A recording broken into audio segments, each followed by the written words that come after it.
Scientists write papers to communicate their findings. Other scientists then read and discuss these papers. This is a recording of two biophysicists candidly and casually discussing a research paper. Hello, and welcome to another episode of the Lemma Journal Club. I'm Linnea, and with me as always is Bezia. We have a terrific paper for you today entitled Exchange of Protein Molecules Through Connections Between Higher Plant and Plastids. This is a paper about plastids coming out of or extrusions coming out of the chloroplast and touching other chloroplasts. You can find a link to the paper in the description of this video. We recommend reading or at least glancing at the paper before listening to our discussion of it. So, Linnea, why did you pick this paper? I picked this paper because we did an episode several weeks ago on tunneling nanotubes, which was a stunningly beautiful paper filled with really fascinating microscopy images and a lot of data that was totally unexplained. And I've been looking for beautiful motifs in biology and was captivated by these tunneling nanotubes and wanted to understand if I could start doing some side research in this space. So I searched for tunneling nanotubes plants to understand if plant cells can also undergo the same behavior. And it led me down a deep rabbit hole, which led me to this paper, which is about tunneling nanotubes in chloroplasts. Well, okay. So we had a little bit of a discussion about this paper already outside of this journal club, unfortunately. It leaked into our normal life. And so we talked a bit about the dimensions of these stromules. So this is a paper, this is a 1997 paper or something. At the very beginning, this is the first paper noticing this, but there are many, many papers about this phenomena that came out later. The stromules, I originally was like, this is a different thing than the tunneling nanotubes. You can see pretty clearly they have different curvature, they have different length scales. I really think that this is much more related to this paper that we did many journal clubs ago, which was the purely in vitro bilayer paper. Granick. Yeah. That this is much more similar to Granick's membrane bilayer system where the adsorption of a particle changes its curvature, and thus you get these extrusions. And then you pushed back on that and said, look, these structures are roughly the same dimensions as the tunneling nanotubes. Okay, I guess they are. I see in the, although you said there was electron microscopy. There's no electron microscopy in this paper. Oh, maybe I read another paper. I am suspicious about the actual dimensions of these stromules from this 1997 paper. They say their width appears to range from 0.35 microns to 0.85 microns, which is the same numbers as the wavelengths of light. And they only use light microscopy techniques. And this was at the very, very beginning of light microscopy. So they say confocal laser scanning microscopy and then CLSM. They try to come up with an abbreviations for it. So I assume that they are not that familiar with light microscopy yet and that people aren't so used to this idea that you can't see smaller than the wavelength of the light that you're probing with unless you do some very clever games. And that these objects are actually much thinner than they think they are. But that could be totally wrong. I don't know. They are very interesting structures. It's super interesting to see a 1997 science paper. 4 paragraphs, could do this project in 3 weeks. Yeah. I mean, I found a lot of things about the writing of the paper interesting. One is that I've also been reading this textbook about Volvox, and it's very descriptive. We see the cells do blah, blah, blah, and then they do this other thing. And this paper also is very descriptive, right? They don't really have movies. They have a few time-lapse images, but mostly when they're trying to talk about the dynamics of the system, they are describing it in words. And that is a very different communication style than what you and I are used to, which is inline movies are the modern day. I did really appreciate, I really hate figure bloat, that figures in papers are just monstrosities that are papers of themselves. that they could very clearly say figure 1b. And figure 1b was right next to the actual figure 1b. It's a super tiny figure, and you just glance at it, and you go back to reading the text. Yeah. Rather than scroll 3 pages later to a figure that's got 18 subfigures, and it's incredibly hard to understand. And they were allowed to wrap the caption of figure 4.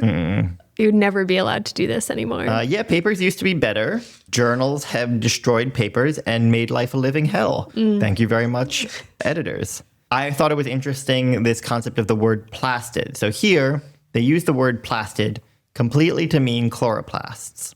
Now, we've used the word plastid in our discussions in this podcast a lot to mean apicoplasts or chloroplasts or even mitochondria. And we had a discussion this morning in which other people felt that plastid really meant chloroplast and chloroplast-related organelles, not including the mitochondria, which I thought was an interesting and new version of the word, that we hadn't been using it that way. Yeah, and specifically it was an argument about the evolution of these structures and like which endosymbiosis event led to the organelle. And that it's only a plastid if it's a specific like cyanobacteria related event. That is the argument. So what they do here is they look at some chloroplasts that they have labeled in GFP, which has just been discovered. They've just figured out GFP labeling. I was like, when I saw this paper, it does some of the things we wanted them to do in the tunneling nanotubes paper, right? Of like label things and see how they move between. So the findings of this paper, right? So the big finding I would say is figure 4, where they have 2 chloroplasts that both have GFP in them. And they photo bleach one of the chloroplasts. They're connected by this stromule, this chloroplast tunneling nanotube. They photo bleach one, and the other one becomes photo bleached. And they say, therefore, things must be moving back and forth along these stromules. And this is a way for chloroplasts to exchange the material. I would say that's the punchline of this paper. I thought it was interesting to try to look into the future. Did you do this at all? To look into the future and see to what extent did this hold up? To what extent did it not hold up? This is back to this like Fermi won a Nobel Prize for something that was wrong. Yeah. Not to, Fermi was brilliant, but celebrating a little bit too soon, right? It also seems like people were incredibly skeptical of this finding. And to some extent, the findings did not completely hold up over time. That it did seem like a lot of this in this paper is an artifact, but these stromules do exchange some material. There's no like network of stromules exchanging a lot of material, but it's kind of turned into a immunity conversation about how chloroplasts and plant cells stage responses to infections. I thought that this was a super interesting, because the first time, like most things, if I'm reading a paper about it, I've heard about it before. Here I'm reading a 1997 paper that I've never heard before. And then I feel like I'm a time traveler. Yeah. That I get to travel into the future to find out how the story progressed. And I really enjoyed that. And I think one of my future picks will be a very modern 2026 paper about this same system. Cool. Because I found it extremely fun to read about. I went in the other direction in my reading and went backwards in time from 97. So I have a lot highlighted in blue, which is like a previous finding that I think is cool and would like to follow up on. And one of the things is in Actabularia. Yep, I see it. Chloroplast tubules that sometimes extend over hundreds of micrometers between chloroplasts are common. But how can it be hundreds of micrometers? How large are these plant cells? I guess large. Also, I didn't know what I'm butchering the name. I didn't know what this organism was. I mean, these plants, yeah. But they're like known. These are like model systems because they are such a large cell. I wonder, so what was the point? I had a difficulty with this. What was the point of figure 1b, where they show intact chloroplasts and lyse chloroplasts? What was the point of doing this? They have a decent amount of it in the text as well, where they talk about how the broken chloroplast membrane fraction, which contains envelope and thylakoid membranes, as well as intact thylakoids, still exhibited red chlorofluorescence, but loses its GFP fluorescence when the chloroplasts are lysed. What is the point of this figure?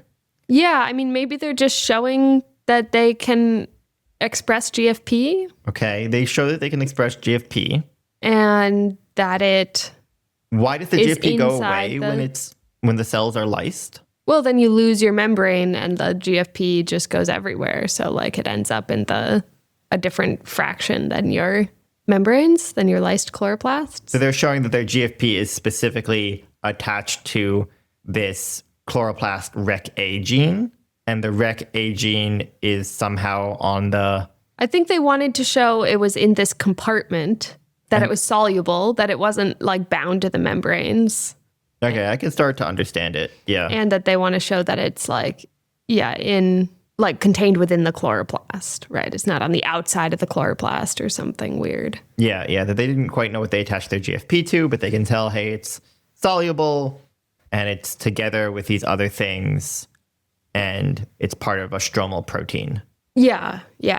I think it's a remnant of a time where GFP was less or was not established, right? Now it would just be like, yep, we put GFP in. Look, it's GFP fluorescent. But so we talked about this a little bit. Yeah, unfortunately, we talked about quite a lot about this paper beforehand because we talked about it with somebody else. That the tunneling nanotubes were more or less defined that there were two types of tunneling nanotubes, one with microtubules in them and actin and vimentin, and one with just actin in them. As far as I can tell, there's nothing in these stromal tubes. And again, this reminds me much more of Steve Granick's work, that something must adsorb onto the chloroplast membrane that changes the chloroplast membrane's curvature and induces these very long protrusions to form. That's really what I think this system is. And that it would be interesting to then know, has biology intentionally hijacked this curvature mechanism to make a really cool network? And so I think that's what we'll learn about in the future. Paper. Yeah. Yeah, I mean,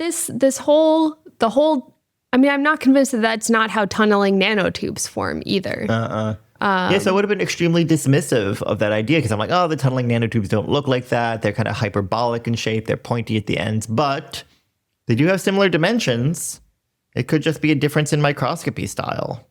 Yeah. Yeah, and a difference in, again, Asta was saying that this is a double membrane. One interesting thing here is that the tunneling nanotubes are really between cells. Yeah. Cell membranes. Right? They're made out of cell membrane and they're in between cells. Yeah. This is within a cell. Within a cell. And it's not made out of cell membrane. It's made out of chloroplast envelope. Stromae. No? Stroma? Stroma? The stroma is inside. Is it not made out of is a stromule not made out of stroma? I think a stromule contains stroma, but the outside is lipid, right? How do you know that? Well, otherwise it would have burst, right? And the GFP would be everywhere. Okay. Is a stroma not a lipid? What's a stroma? Stroma is the thing that makes... Stroma is like a compartment, right? It's like the cytosol. Oh, okay. I hope I'm right there. I have no problem looking stupid on this episode because this is so far out of my knowledge. Yeah. This is not even single cell plants. This is we're not even in the whole cell. We're just in the chloroplast. So they say at the end of the paper, they may allow plastids to share molecules such as metabolic intermediates, nucleic acids, enzymes, and regulatory proteins. And that seems to be not the feeling about what these do in the long run. Oh, yeah. Okay. Did you read the last sentence of this paragraph? Of this paper? It's the last sentence is cut over 2 pages. Yeah. In vascular plants, the tubules may permit the plastid to sample volumes of the cell in which concentrations of useful molecules are higher than in region next to the plastid body, especially if the tubules encircle other organelles such as mitochondria. You think that ever happened? I found that intriguing because it brings us back to, I think, our very first Lemma Journal Club, which is the interaction between the apicoplast and mitochondria. And so, this idea that the organelles inside a cell can locally create networks and why they would do that is another motif that comes up over and over again in our discussions. Yeah, I wonder...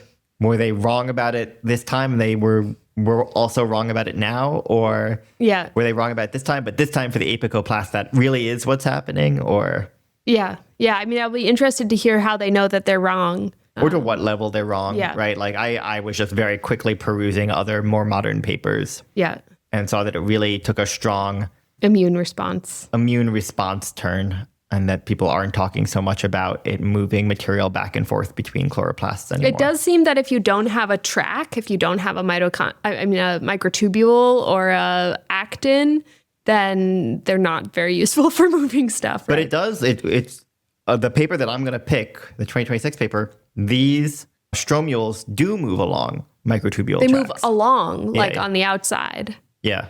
But they're not. There's no microtubules inside. Oh yeah. them. So transport for like inside moving things is between, just diffusive transport. But diffusive transport, like endoplasmic reticulum, can be tremendously powerful. Yeah. That's another paper that I've thought about picking. It's interesting. I mean, you're saying that they're trafficked, like the stromules themselves, the protrusions are trafficked along microtubules. You could imagine, for instance, the stromule takes a little chunk of material. Yeah. Then by elongating, that is the transport. And then when it gets to the next because they don't deposits, have. The other thing that I highlighted that I found interesting as a past paper was that the tubules connecting chloroplasts in this euglena at specific times in the cell they appear at specific times in the cell cycle shortly before chloroplast division. And so, again, just indicating that there's a lot unknown about the biology of these And did you look tubules. at the date of that citation? Was that like 1855? They're all like 1993 or something. Okay. Also, like 19 citations. It's that one is 1993. This paper only has about 600 citations, so that's like one citation a year. I don't think it's that old. Yeah, so if you're listening, I guess this is going to be a pretty short episode. It's a pretty short paper. Let us know what you think of the new intro. And if you don't like that, we can go back to screaming at the top of our lungs, what is the Lemma Journal Club? They do create very different tempos. Vibes, Yeah. That if I start this by screaming at the top of my lungs, we're going to have that vibe. And if we talk instead with scientists, write papers to communicate their findings, we're going to have a much more NPR vibe. So let us know what you think.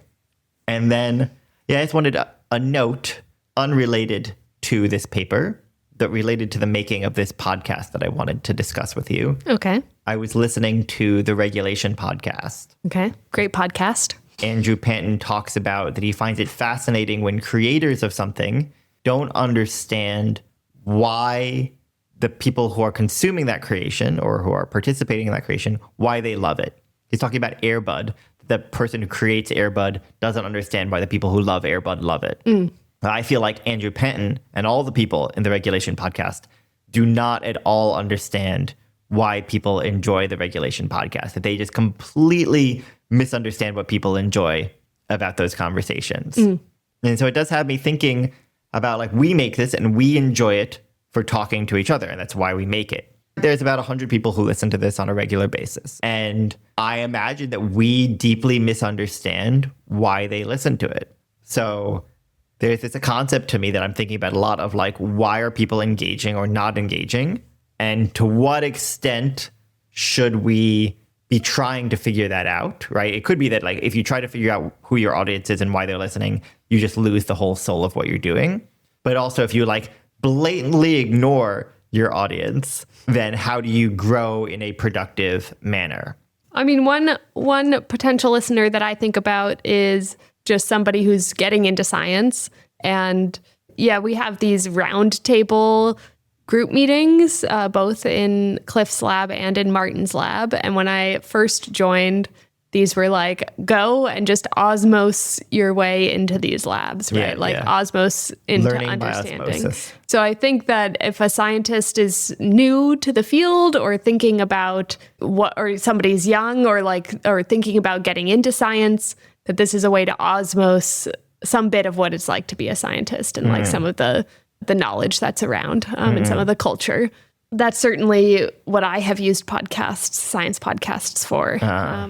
I don't think we're like, right, there's also like science podcasts like Radio Lab, which are high production value, and they're really educational, right? You're really listening to that to learn something specific and walk away with like a new fun fact that you understand deeply. And we'll never be that. And to do that, we would be putting out one podcast a year rather than one podcast a week, right? It would be a very different endeavor. So then part of our normal jobs. Are you arguing? Well, I guess we'll leave it to the audience and we'll continue to argue it amongst ourselves of what we want to do for both an intro and like I very briefly described what this paper is about.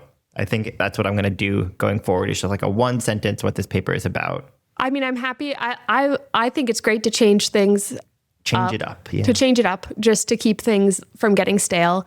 And then also, what was I going to say? Oh, that I don't really expect our listeners to weigh in. Like, I do expect that we don't understand why they listen. Yeah. But also, we never weigh in on the Regulation podcast and tell them why we like them. That's a good point. Nobody's going to, And so there's a little bit of, talking to nobody. Talking to the void. But I'm talking to you, really. By talking to the void, I'm talking to you. So I guess I should have just directly talked to you and record it. It's hard to get this balance of like, we're recording. Am I talking directly to you? Or am I talking to an imaginary audience? And I think I'm striking the balance wrong these days. That I'm talking more to the imaginary audience and less to you these days. Interesting. Yeah, I mean, the imaginary audience is also like a good prop in these things, right? And we definitely see that in the Regulation podcast, it's less imaginary because they have this Discord chat and presumably some people are in that like actually responding. But I think maybe I feel it really acutely this episode because we did talk so much accidentally about this paper already because we happened to run into an expert on this kind of stuff. Yeah. And I couldn't help but ask their opinions about certain things. Yeah. And so we really accidentally went through quite a lot of this paper. And it was already a short paper. And it was already a short paper. So it really feels like I was talking to the audience almost the whole time. Yeah. Yeah. Otherwise, I would have had a really long conversation with you about the word plastid. They used a 2-photon. Yeah, to do the photo bleaching. Why? Again, I think they're just figuring out microscopy. A 2-photon is a big laser. And they can but also it's a fast laser, right? It's just like to do it quickly. If there's diffusion happening really quickly from one side of the chloroplast to the other side of the chloroplast, or there's two chloroplasts, they're connected, and you photo bleach one, and it takes you a minute to photo bleach, But if it only takes you a few seconds, they photo bleach for 2 seconds with an 800 nanometer pulsed excitation. This is a way to do really, really tightly confined. You're not photo bleaching multiple Z layers. You're not photo bleaching a large area. You're really photo bleaching a very, very tight area very, very quickly. So I do think that this is a reasonable thing to do, especially for wear technology, because they don't have like a SLM or anything back then. Yeah. Just interesting that they had that. Yeah. Just 1997, everybody had money. Everybody got to write the way they wanted to. And if you found anything at all, you got a Nature paper. Better times. Oh, yeah. Well, but then nobody knows how to do anything, so you don't end up doing much. No genetics. I was just thinking about our discussion about what a plastid is. And when we were in grade school and learning about biology, we didn't have like genetic history of these things. And so we didn't know the evolutionary origin of... Yeah, I guess there's lots of bad things about 1997 as well. No knowledge, barely any way to look up things. It could be that the Russians found out about this exact same thing 30 years ago and you don't know because how could you possibly know? Yeah, there's a lot of great things about doing science these days, but was a much smaller... smaller community. It was a time where if you wanted, all you needed to do in order to be a professional scientist is want to be a professional scientist. Yeah. Whereas now, 9 out of 10 people who desperately want to do this don't get to do it. Yeah.